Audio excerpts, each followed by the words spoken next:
The Way of the Bodhisattva by Shantideva. Chapter 1. The Excellence of Bodhicitta.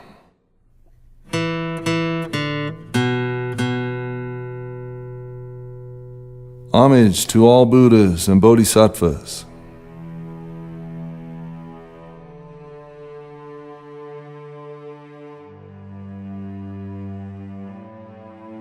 To those who go in bliss, the Dharmakaya they possess, and all their heirs, to all those worthy of respect, I reverently bow. According to the scriptures, I shall now in brief describe the practice of the Bodhisattva discipline. Here I shall say nothing that has not been said before, and in the art of prosody I have no skill. I therefore have no thought that this might be of benefit to others. I wrote it only to habituate my mind. My faith will thus be strengthened for a little while, that I might grow accustomed to this virtuous way. But others who now chance upon my words may profit also, equal to myself in fortune.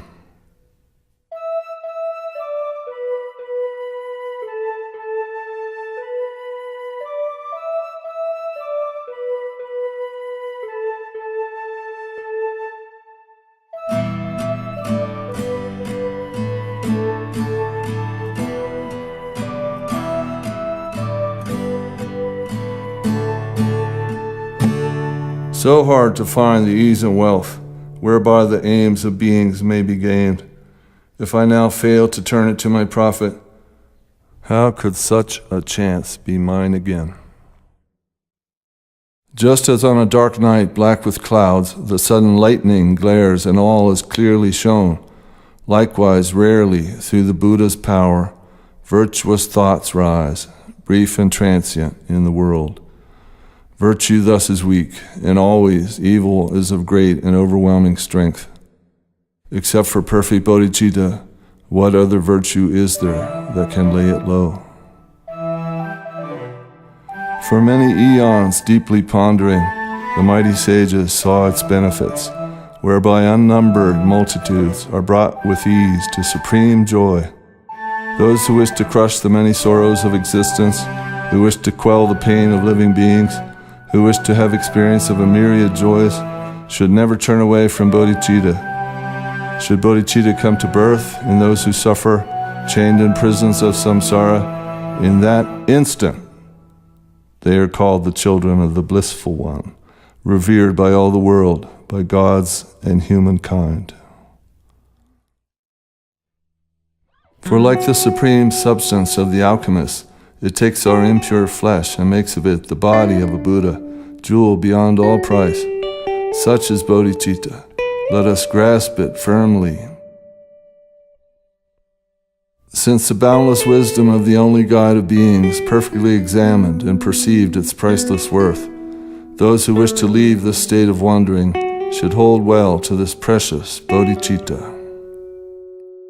All other virtues, like the plantain tree, produce their fruit, but then their force is spent. Alone, the marvelous tree of bodhicitta constantly bears fruit and grows unceasingly. As though they pass through perils guarded by a hero, even those weighed down with dreadful wickedness will instantly be freed through having bodhicitta. Why do those who fear their sins not have recourse to it? Just as by the fire that will destroy the world, great sins are surely and at once consumed by it. Its benefits are thus unbounded, as the wise and loving Lord explained to Sudana.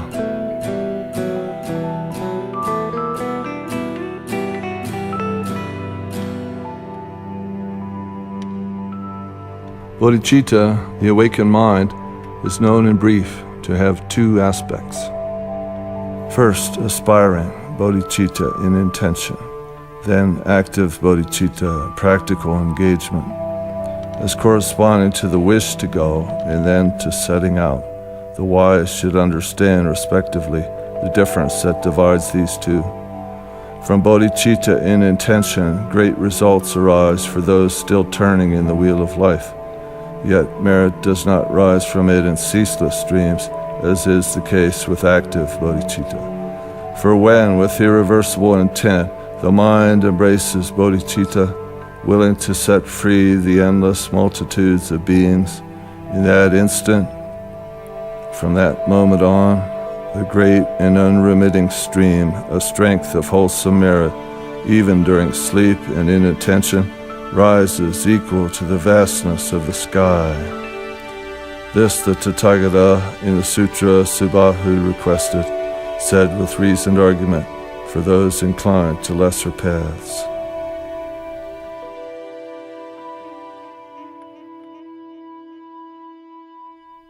If with kindly generosity one merely has the wish to soothe the aching heads of other beings, such merit knows no bounds.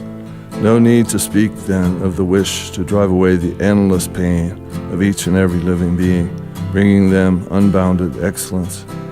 Could our father or our mother ever have so generous a wish? Do the very gods, the rishis, even Brahma, harbor such benevolence as this? For in the past they never, even in their dreams, wished something like this even for themselves. How could they do so for another's sake? This aim to bring the benefit of beings, a benefit that others wish not even for themselves, this noble jewel-like state of mind arises truly wondrous, never seen before.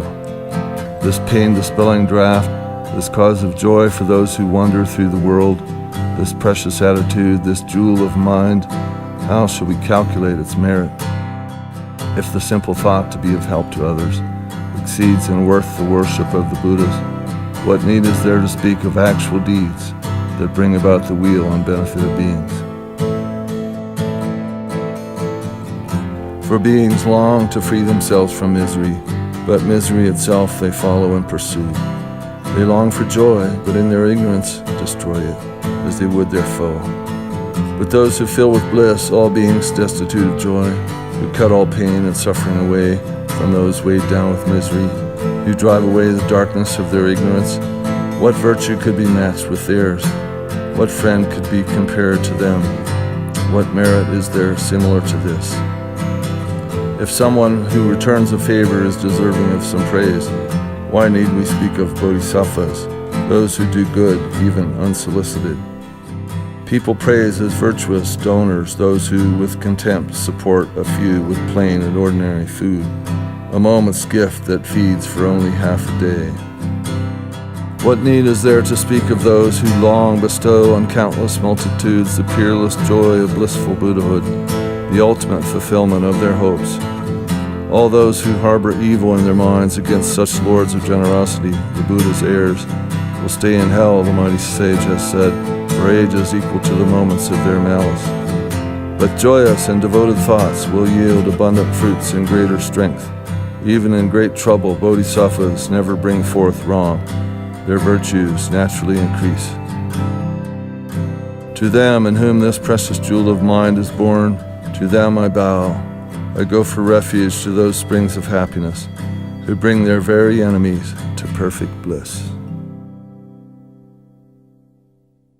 Jamchub Samchub Rimpa Che Ma Ke Pana Ke Jurje Ke Pa Nyam Pa Mi Pa Dang Gang Ne Gang Du Dawan Sho Jamchub Samchub Rimpa Che Ma Ke Pana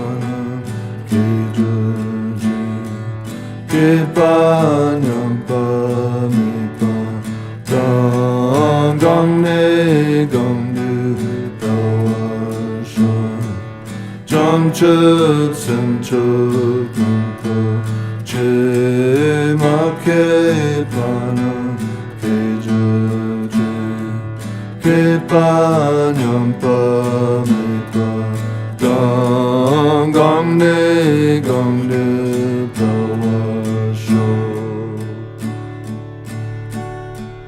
Nam ke tartu jurpa jitsam ba semchen malu tayan dijin de Jitsam ledam namang tarja padagi molam tayam detsama rikun dujarinden lama jetupten churki drapa soade Gidan sirakantu jizane tartu kiki donglong rochisho